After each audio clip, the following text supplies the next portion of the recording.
Hi Aquarius, welcome to Higher Source Tarot for your weekly tarot check for the week of November 8th through November 15th. This is for all Aquarius, Sun, Moon, Rising, and Venus. Sorry, I was having a little trouble with the cards. I appreciate you guys. I have to tell you for everything you do, certainly for subscribing and just hitting that like button and watching the readings. And I've had a few people ask about personal readings. I don't offer them because of my schedule, but if that should change, I'll make an announcement on the channel. And if you're new here, I'd love to invite you to join us and subscribe. I post new readings every Friday and then typically Monday or Tuesday, but there's usually one Monday or Tuesday during the month that I don't have an extra reading. Some months I do though, so I can't say that 100%.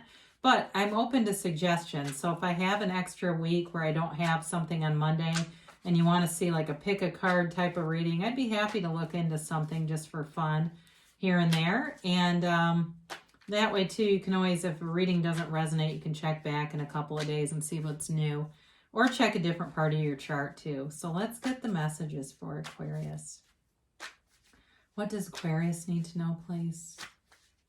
What advice do you have for Aquarius, Sun, Moon, Rising, and Venus? Okay, so we'll do our tarot reading here, and then we'll do an Angel Answers Oracle card reading. All right, start off here with the Ten of Swords. Ooh, the Five of Swords. And the Death card. Oh boy, let's see where this is going. You've got the Ace of Cups, the Seven of Pentacles, the Knight of Pentacles, the Hanged Man, and the Ten of Wands.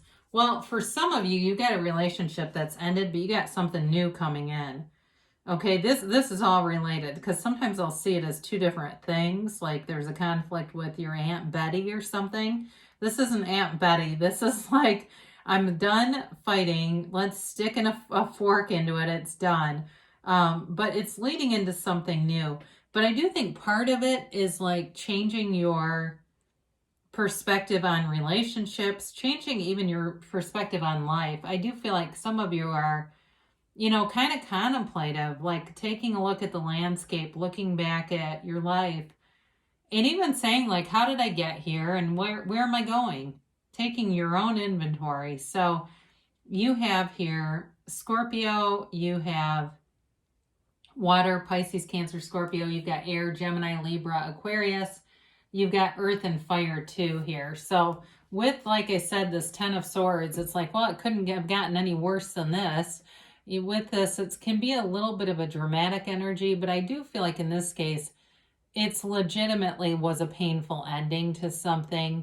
And for some of you, you definitely felt like you got stabbed in the back, like some kind of a Judas here. There was somebody who double-crossed you, or like I said, in a relationship, they really ended things in a brutal way, and it seems unnecessary. It is the end, though, and with this, there's a recovery period. So it's like you've gotten really to the point of feeling the end of those feelings, really being at the end of things, and not, you know, there's nothing more that could be delivered here. There's no final blow with this. There's no final gut punch. This is the end of it. But with this Five of Swords here, I do feel like you aren't interested in any other conversations about this. It's a change. So you've got a new cycle and a change coming. And so if you've been going round and round with this person and trying to work things out and it just doesn't, it's really about saying, I'm done with this. I'm moving forward. And I don't really want to spend any more time on it. So I feel like there's really nothing more to invest with this. And it may have been a while ago. This could have been several months ago. It doesn't mean that it's happening this week necessarily. It's just part of the cards. It's part of the storyline here. So even if you're saying, yeah, it was like a year ago, or it was right before, you know, the shutdown, that would make total sense. So I mean, it could have been even over a year ago, but I do feel like it brought in this transformative energy with the Death card. So this is really about letting go of old beliefs. So for some of you, there may have been a pattern, and this may have been a long-term relationship. I do get that. Like, this was not, you know, some little 2 or 3 month thing. I think you took a pretty good bite out of the apple with that one. And it may have been good for a while until it wasn't good. And then it was like very hard to let go of because you had invested a lot into it. And there may have even been joint resources. I mean, it feels pretty entangled to me. And so the recovery period has been significant from this. And it's for somebody here, I feel like the pain was really more at the ego attachment. You thought it was going to be something that it didn't evolve into. And it was more about that than it was really, feels like it was more about maybe even abandonment than love. But it's caused this journey of self-discovery and truly self-mastery, understanding your own patterns in relationships here, and really starting on a new slate, letting go of the old. We must die to be reborn. Jesus said that. And this is about dying into spirit. It's about letting go of all the ego attachments, just letting them kind of be cast away into the wind and moving forward in this brand new energy. So you do have new offer coming in here. And it's beautiful. It's so much, this is such a better situation. So if it hasn't appeared yet, it is coming. And I do feel like for some of you, you're like waiting for it. You know, you've got like this energy and it's slow moving. So it may seem like, well, this is taking forever. I've been waiting long enough. And part of that can be that mix of vibration, still having a little bit of this residual stuff back here coming in. And so when we do that, we manifest with a mix. We get some of what we want and some of what we don't want. So it really has to do with cleaning up your own vibration to move forward into this very unconditional love, though. It's a new chapter, brand new beginning. And I feel like this relationship really shows you what love is. I feel like for you, you are going to say, I thought I knew what love was until this. Now I really know. There was a lot, it feels like immature aspects in that too. And it may have been somebody you were with through a developmental period of your life too, maybe early adulthood, or, period where you really recognize your own personal growth too. So with this, I feel like it's moves along very fast too. So if you have not met this person, it may begin slow, or you may be waiting for it. That's what it feels more like. It's a long waiting period, but when it starts, it has nice momentum, and there's no uncertainty. There's no push-pull dynamic with this. It's very much about moving forward, knowing what you both want. And there's too, in terms of money, there's nice aspects here too. So with this Seven of Pentacles, again, sevens are cards of victory and success. So it's contemplative in the way that, he looks at these pentacles, wondering kind of what's next here, but it's also about watching things come to fruition.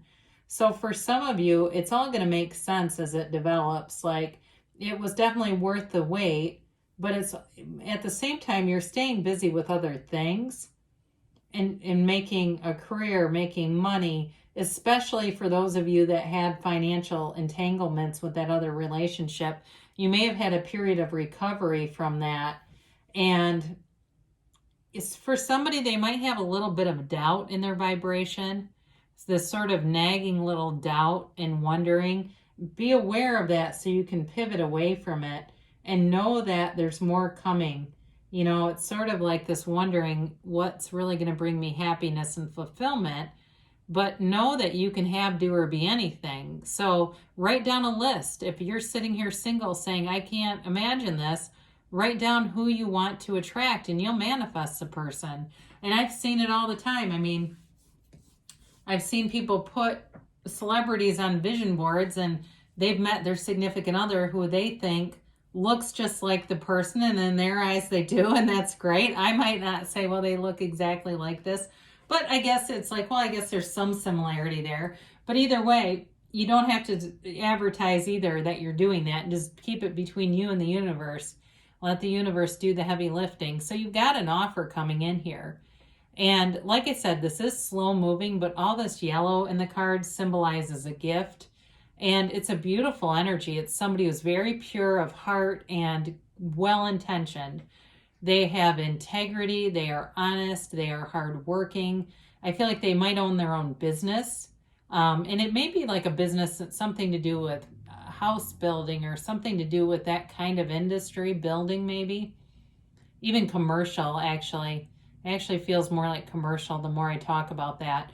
But this is somebody who wants a serious relationship, and they don't play games, and they honestly don't want to hear about your ex either. They're just that way. They're kind of like, they want somebody who's whole and healed, and they don't want to be anybody's therapist, okay? So be aware of that, because I'm not saying they don't want to hear about your problems, but they don't, that kind of relationship where the person isn't over their ex. They don't want the ex kind of being dragged along like Weekend at Bernie's, right? They want you. They want you. And you're plenty. They see that. And I do feel like, too, this person might have a bit of a traveling inclination. Like they like to get out and see the world and travel and go places and things like that. So with the Hanged Man, you're definitely changing your perspective. This is surrender to win. So it's letting go of anything that was left over from previous relationships. I have not really talked about jobs. If for some reason this has to do with losing a job, and that just came through, because the predominant storyline here is about a relationship ending. But if it was a job too, it's also either way about letting go of the past and moving forward, allowing yourself to really believe that new opportunities can come in, that you're worth it, and that you are attracting them, because nobody takes advantage of us. They match us. And so with this, there is a carefree, non-resistant energy here. It's really about releasing resistance. It's also too about doing processes like meditating, quieting your mind, connecting with your higher self, and letting that be your guide. So I think I did mention the illumination around his head is kind of like this light bulb, right? As he changes his perspective, everything starts to make sense. So with this 10 of Wands, this really is about putting down this burden. For some of you too, that resonated with a relationship and that was very much entangled financially. This is also about moving into a new place too, and kind of setting up roots there, putting down your roots there. They keep saying putting down roots here. And so if you're moving too, that'll be a good move, and it will help to make things feel more balanced and like there's more recovery around the situation. And two, for some of you, that's possible too. If it was a job, it may be about moving. With this 10 of Wands, it's a new cycle. But either way, you're able to handle this. This isn't too much for you. It really is not. It seems burdensome, yes, but it's like time to put this down and move forward into a lighter energy. So let's see what the angels have to say here for Aquarius, please.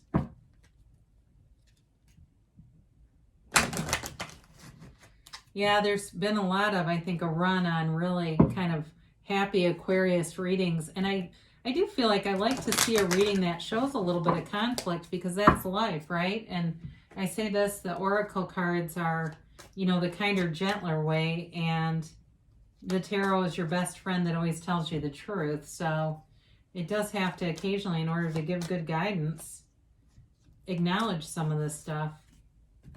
So you have here, be assertive, okay? So with somebody here with love, if there's a bit of a waiting period here, you may need to put yourself out there a little bit, whether it's letting people know you're interested or even doing some online stuff. I don't see, there's not like the Page of Swords or something, but that did come through. So if that's you, or even going places where you might not normally, like if you normally don't take invitations, there might be something there that makes it worth your while. Now they do say forgiveness, and that does make sense.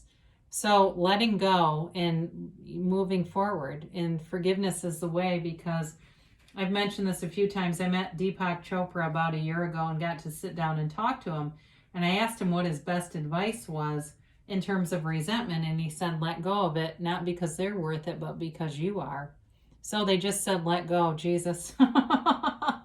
Well, okay, so they're telling you again. Deepak said it and so did Spirit. Oh boy. Now they tell you wait. So with this Seven of Pentacles, there's some reason why you've been in this kind of holding pattern for some of you. And it may be that there's something better coming through. Now, I did get this for another sign too, and I've been trying to get the middle cards out. So it must be meant for you because you've got this emphatic yes. And you really are creating your own reality with that card. You hold the sun in one hand and the moon in the other at the center of your own universe. So great things shall come to pass for you, Aquarius. I love you so much, and I'll be back again soon.